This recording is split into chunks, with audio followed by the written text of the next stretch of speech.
sanadihii lasoo dhaafay dhacay waxay ahayd dhacdooyin aad ayaan darro u ah, dhacdooyin laga xumaado, dhacdooyin dhaawac ku ah Soomaalinimada iyo dawladnimada iyo qarannimada dhaawac ku ah, dhacdooyin dhaawac ku ah nabadda iyo xasiloonida guud ee dalka gaar ahaan midda magaalada Muqdisho. marka lama filaynin iyadoo maanta xilli doorasho lagu jiro, xilli dawlad dhisid Soomaaliyeed iyo Soomaaliya inay hore u sii socoto lagu jiro, arrimo noocan oo kala ah inay dhacayaan lama filaynin. laakiin annaga runtii farmaajo inuusan doorasho rabin, inuu waddankaani qori isku dhiib xukunkiisa ku socday oo kursi socdo inuusan rabin, intaba annaga waa noo muuqatay. marka waxaa nasiib wanaag ah inay dhammaan shacabka Soomaaliyeed iyo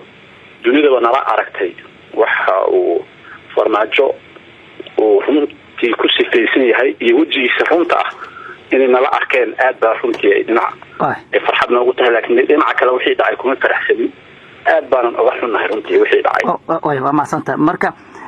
habeen saqdhaxana dagaal baa dhacay, maalin barqadiina dagaal baa dhacay. marka labada dagaal ee dhacay ama isku dhacyadii dhacay guud ahaanba maxaa khasaaro naf iyo maal ah oo ka dhashay ma diiwaan gelisan? walaal horta dagaal ma dhicin, isku dhacyana ma dhicin. waxaa dhacay weerar qaawan oo nidaamka farmaajo uu ku soo qaaday dad muwaadiniin oo Soomaaliyeed iyo dad mas'uuliyiin oo Soomaaliyeed oo ku soo qaaday ayaa dhacay. dagaal lama dhicin, isku dhacyana ma dhicin. taa horta aan ka saxo. annagu dad mudaharaadaya oo si nabad u mudaharaadaya oo aan hubaysnayn ayaan ahayn. dhammaan TV-da adduunka oo dhan waa laga daawanayay inaan calan gacanta ku watay, qorina ma wadan, bambana ma wadan, saaxiibada kaleeto ila midkahana saasay ahaayeen. marka dagaal lama ahayn oo dagaal ma dhicin, isku dhacyana ma dhicin. waxaa dhacay weerar qaawan oo loo geystay xorriyaddii dadka iyo qofka muwaadinka Soomaaliyeed, weerar qaawan oo loo geystay dimuqraadiyaddii, weerar qaawan oo loo geystay rabitaankii shacabka ayaa dhacay. waa midaas kulley dhaawacyo iyo dhimasho labadaba waa jiraan, waana ka tacsiyeynaa dhammaan qof alla qofkii ku dhintay oo Soomaaliyeed iyo qof alla qofkii ku dhaawacmay waa ka tacsiyeynaa. waxaan runtii ammaanaynaa dhammaan shacabka Soomaaliyeed ee geesiyaalka ah ee isugu soo baxay sidii xorriyadda iyo rabitaanka shacabka u difaacaan iyo dawladnimada. waa u mahadcelinaynaa, runtii waan ammaanaynaa. laakiin madaxweyne number saxa ma ogtiin 1 iyo 2 iyo 3 waxaad dhihi kartaa intaasna way dhimatay intaasna waa dhaawacantay, wax diiwaana ma samayseen? walaal waa dhimasho iyo dhaawac waa jiraan, laakiin tirqob saxa aniga hadda kama hayo. laakiin dhimasho iyo dhaawac waa jiraan isbitaaladii kulli, tirqob saxa laakiin hadda aniga kama hayo. waxaa sheegtay inuusan dagaal dhicin, laakiin weerar toos ah oo qaawan oo ay xukuumadda ama dawladda madaxweyne farmaajo uu hogaamiyey fulisay inuu ahaa wixii dhacay. habeen hore taalada daljirka daahson waxaa ku sugnaa ciidamo la sheegay inay idinka ilaalo idin yihiin ama ay mucaaradku ay lahaayeen. janan hadlay oo military ka tirsan wuxuu sheegay dalka inuusan dawlad ka jirin, amniga mucaaradka iyo banaanbaxyaasha ama musharaxiinta uu sugi doono. markaas kadib meeshii weerar ka dhacay. maxay ahaayeen ciidanka oo taalada daljirka inay qabsadeen sheegay inay idinla socdaan musharaxiintiin? walaal aniga wax ciidan ah oo taalada daljirka qabsaday waan ogahay male. wax ciidan oo midowga murashaxiinta ka socday oo taalada daljirka qabsaday ama meel inay qabsadaan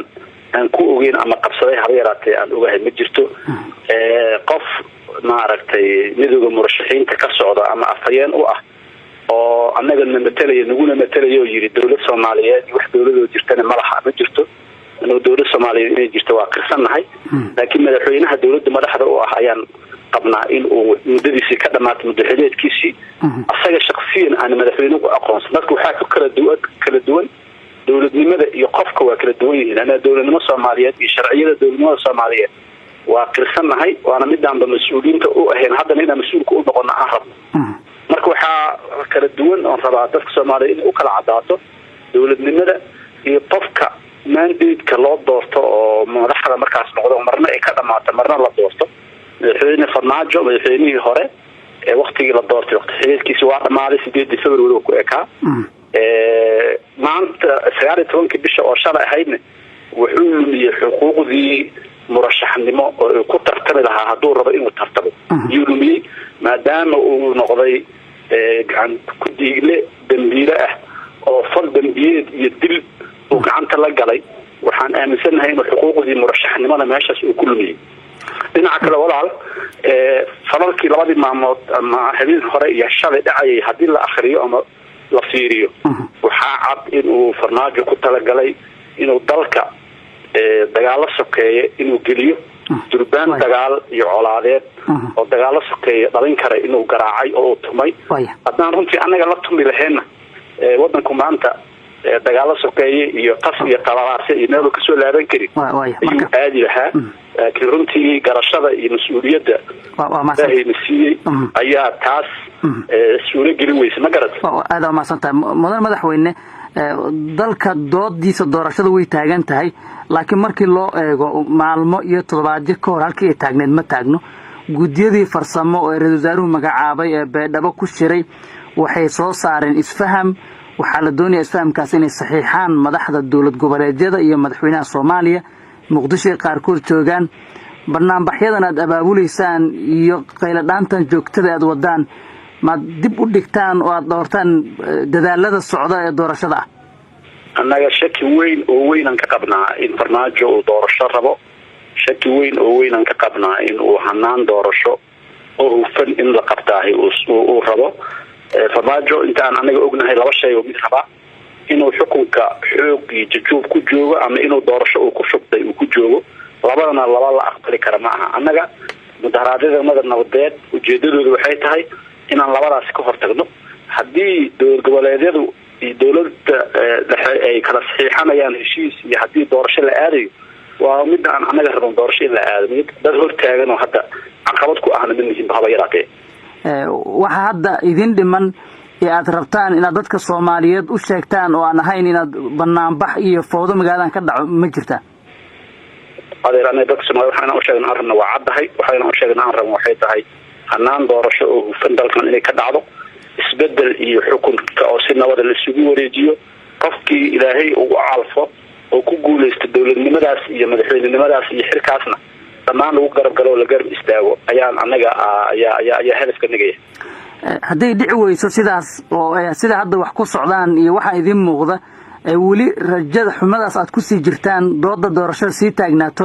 tallaabooyinka xigay aad qaadaysaan maxaa weey annaga taas inay dhacdaan barnaaba inay dhici weydo maba rabna mana ka shaqeynaynaba waxaan rabnaa inay dhacdo waxaan rabnaa in dalku doorasho iyo xasilooni iyo deganaansho iyo dowladnimo inuu aadaan rabnaa meesha kale sheegaysa annaga maba rabnaba shalay kulli barnaamijyada qaban lahaydeen barnaamijyada dawladda is hortaagtay wixii dhacay rabshado ahaa dad la dilay dad la dhaawacay ma idin kaga filantaa fariintii aad gudbin lahaydeen mise weli waxba idin dhima may walaal barnaamijyada dhici lahaa lama dhicin meel barnaamij nabadeed inuu ka dhaco la diidayna doorasho hufan oo qof iyo maaragtay hufan inay ka dhacdaa inay ka sii fogtahay waa dareemi kartaa annagu waxaan ku baaqaynaa xorriyadda ayaa asalka ah doorashada qof aan xor ahayn doorasho xor ah ma geli karo marka horta xorriyadda iyo dadku inay ra'yigooda cabiraan marka hore waa in la helaa taas waajib ah kadib waxaa loo gudbayaa in doorasho la galo marka waa in qofka raba aniga hadduu farmaajo rabo inaan la tartamo si nadiif oo la tartamo waa inuu ii baneeyaa political space inuu ii baneeyo waayo oo aan dadka kula hadli karo oo dadka ku soo bixin karo oo dadka fikirkeyga ra'yigeyga ku sheegi karo oo dadka aan ku shirin karo laakiin haddana aniguna dadka shirin karin abaabuli karin ra'yigeyga u sheegi karin asaguna dadka uu shirsado abaabusho sidee aniga asaga doorasho nadiif u wada geli karnaa waayo marka wixii ka dambeeyay shalay markii barnaamijyo la rasaasay kilometer 4 ilaa xalay ilaa maanta dadka Soomaaliyeed waxba ku taagan su'aal is weydiinayaan oo ah maadaama barnaamijyo loo diiday musharaxiintu oo shirad ay qabtaan oo ay aragtidooda cabiraan ayna suurto gali laada waxa hadda xigaahay waa un dagaal bay dadku aaminsaneen miyay jirtaa inaad dagaal isku diyaarinaysaan ama walisan waxa xigaa in dagaal ahayn waa sheegnay maantaan ka hadalnay annagu dagaal hadaan aadayno si sahal ahaan ku aadi lahayn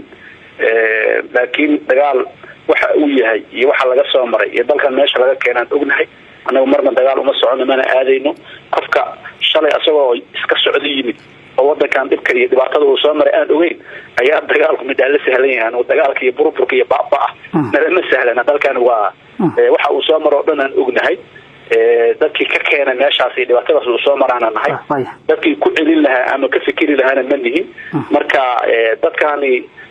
dadka uu farmaajo kamid yahay dalkan dhibka laga soo maray aan ogeyn ayaa dagaalka u farabaxsanaya walaal anagu haba yaraatee dagaal umana socono umana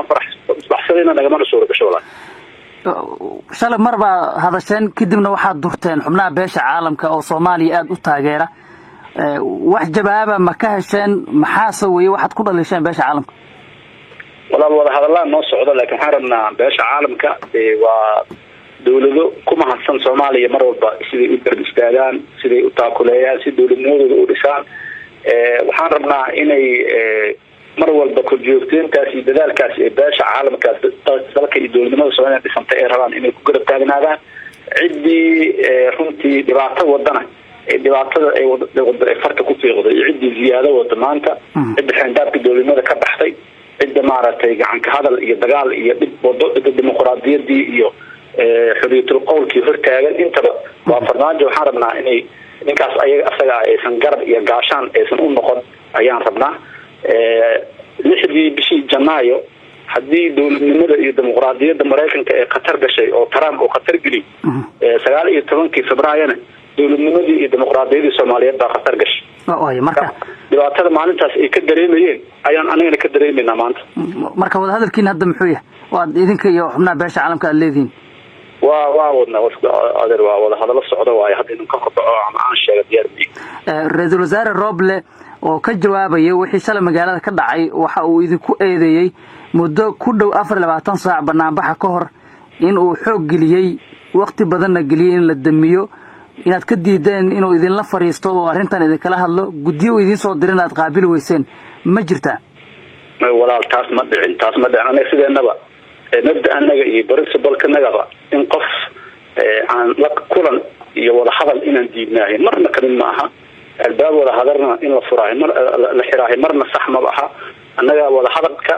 diyaaran una ahayn markastana una hadda marka ma laga yaabaa inaad la fariisataan maadaama uu yiri wali waxa idin furan xafiiskayga inaan idin la kulmo qof kasta oo tabasho qabtana qaabilan diyaar ah buu yiri mas'uul asaga laga rabaa dadkii uu soo raadiyo dhibaatada iyo duruufta jirtana in la xalliyo asaga laga rabaa waajibaadkiisa waa asagana weydiisaa ila qodontaas dadka Soomaaliyeed mudane madaxweyne kama bixi karaan colaad iyo barakac iyo dhibaato magaaladana 48 saac la soo dhaafo way ka bedelneed maalmihii iyo waayihii hore ee magaalada ku nooleed xaaladda markan ma laga yaabaa inaad tanaasushaan idinka oo dadkii iyo dalkii u naxaya maadaama xoog iyo maskaxba aad geliseen waa joogna aad u heedeen wixii la soo maray oo adeer anaga inaan tanaasulno waxay ka cad tahay ninka la soo weeraray oo la dilay oo wax kasta lagu sameeyay oo haba yaraatee ayagoo ka falcelin kara aan ka falcelinna nahay marka su'aasha sinka weydiin leeyahay anima ay farmaajo weydiin dadku tanaasulo asaga laga rabaa asaga weydiin anigu nin markasta anaga dad markasta tanaasulka ay ka muuqataan nahay su'aasha sinkii ay ku haboon inay weydiisana ka soo qaldantay ila taariikh ma santa su'aasha ugu dambayso Cabdikariim Xuseen Guuleed wasiir ayaa dawladda dhexe ka soo noqotay ama dawladdan tii ka horeysay waxaad madaxweyne ka noqotay Galmudug waad iscasishay labadii jeerba markan hadad madaxweyne noqoto waxa aad qaban weyday labada jeer ee hadda rabto inaad qabato maxaa weey adeer mas'uuliyadda hadda aan u socday mas'uuliyadaha kale ee sheegaysa way kala duwan yihiin duruufahaas iyo xaaladahaas aan isku casilay shaqa gudasho la'aan ma ahayn duruufahaas waxaan isku casilay horaan u sharaxay su'aashaas inaad sharaxadeeda hore uga dogataa qurux banaan leh qofkii aan maqlin maxaad ku qancinaysaa oo dib ugu celin kartaa adeer qofkii aan maqlin waxaan ku qancinayaa anigu duruufo cadcad oo dadka Soomaaliyeed oo dhan ay ka garaabeen ayaan isku casilay duruufahaasi oo ay asaas u ahaayeen tanaasul shacabka Soomaaliyeed dadka Soomaaliyeed aan tanaasulay ayaan isku casilay marka sidaas baan ku oran lahaa